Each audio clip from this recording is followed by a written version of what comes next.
Good morning.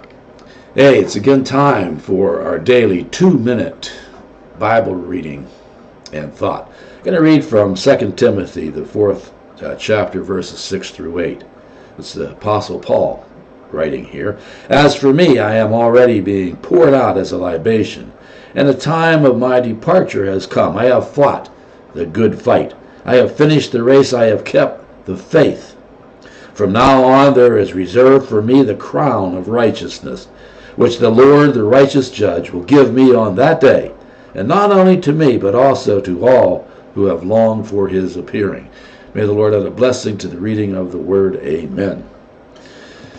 I think actually a simple illustration will punch this right through for us. 1968, there was an Olympics in Mexico City.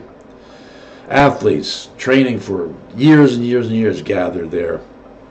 Elite athletes from every country. And the real highlight of that actually turned out to be the marathon.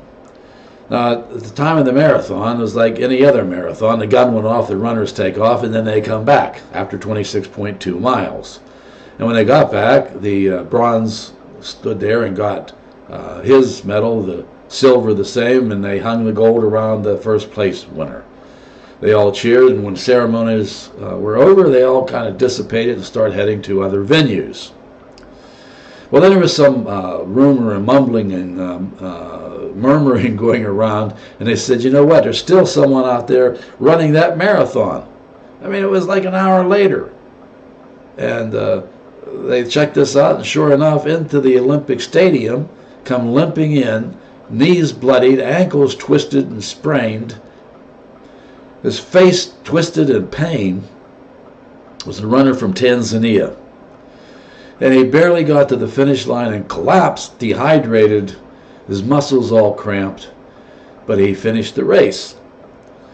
Well, after that, some time that day, the TV reporter got to him and said, hey, you were in such pain, and this happened to you so early in the race, there was no possible way for you to come in anything but last.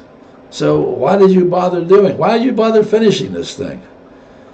And the runner from Tanzania said, hey, my country sent me 5,000 miles to be in this marathon, and my country did not send me 5,000 miles to start the race. They sent me 5,000 miles to finish the race. Now, that says a lot about perseverance, about commitment, about devotion, about a greater something going on than ourselves. And that's what it takes, a greater something going on than ourselves to find the real joy of this life and to celebrate that great triumph of eternity. That's my thought for today. That's something to think about. Amen.